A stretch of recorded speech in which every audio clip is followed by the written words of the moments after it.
Remember back when, if your favorite VN got an anime, you probably loved the adaptation even if it went completely off the rails? Yeah, I miss those days. Rewrite is a 2011 visual novel by Key Visual Arts. Key was once the most popular thing in VNs, with its emotional supernatural romance stories exemplified by the Season trilogy, Kanon, Air, and Clannad, which all got fantastic anime adaptations by Kyoto Animation and subpar ones by Toei Animation.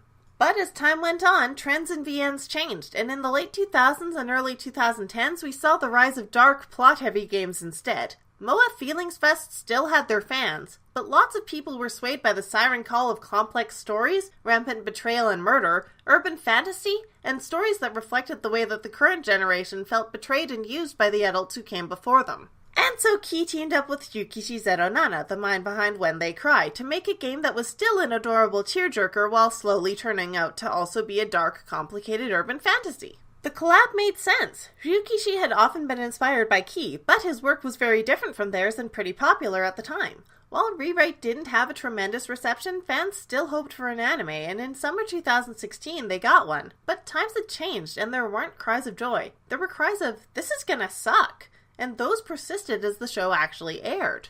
Rewrite's story was too big for an anime, they said, and they held up KyoAni's Season trilogy as the gold standard this show could never meet. So viewers who had played the Rewrite VN bashed the anime at every mention, scaring off newcomers who were already distracted by the season's popular shows. The second season did get more praise from the first, but it still got slept on and trashed.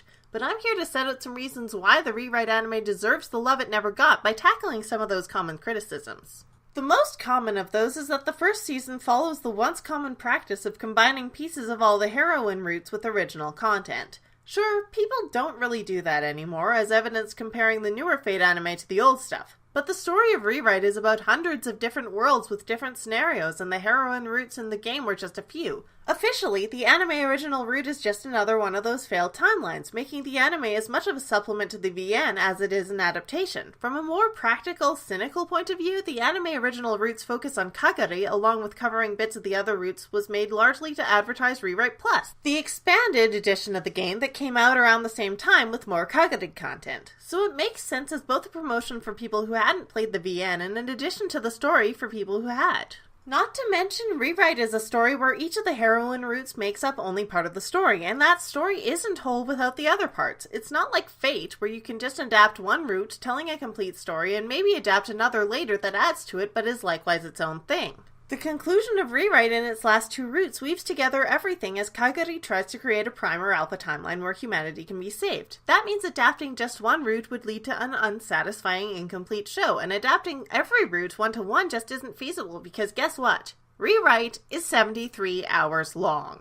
Nobody could make a one-to-one adaptation. Who would risk that much budget and that many time slots on something that wasn't the latest shonen hit? It would have run for almost 3 years without breaks, or gotten cancelled. Probably gotten cancelled. So yes, the heroine routes themselves are relegated to brief flashbacks in the Moon route and the quick bits that got adapted into the anime original route, but it really wasn't practicable to do it another way, and the anime original route is a supplement to the VN, not a failed substitute. Which moves us to the next common complaint, that it wasn't by Kyoto Animation. KyoAni's adaptations of the Season trilogy were amazing, and in many ways better than the source material, but they stopped adapting properties that didn't come through their own boardroom or book awards years ago. The Key fanbase came down hard on JC Staff's adaptation of Little Busters for not being KyoAni too, and that was actually really good. It's been ages, people. Let it go. A third common complaint is that Rewrite is confusing for anime-only viewers. Maybe, especially with everything that gets thrown at you at the beginning of Moon, but that all gets explained. And remember, Moon was a torrent of information in the VN, too. It's meant to feel overwhelming, so when Kotaro goes into the peak of existence, the same one that broke many minds before him and turned Sakura from troubled to omnicidal, you know a fraction of that rush of data to the head. That means you understand the magnitude of Kagari's plan.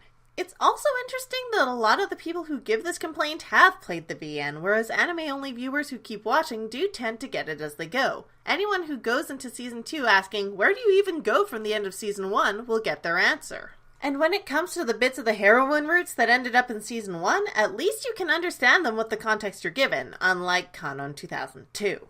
The rewrite animes got a lot of good points as a compliment to the VN. Kakari's antics were amusing and all the main characters got some good moments. The voice acting and animation were good even if the CG was pretty obvious. The Moon and Terra roots were true to the source material, and even though it loses something to not have rewrite as the OP for Terra, the song they replaced it with is not only good, but honestly has a better opening to go with it, showing scenes and symbolism related to the root and Kotaro's resolve to save everyone he loves by backstabbing all of them constantly. It makes sense in context.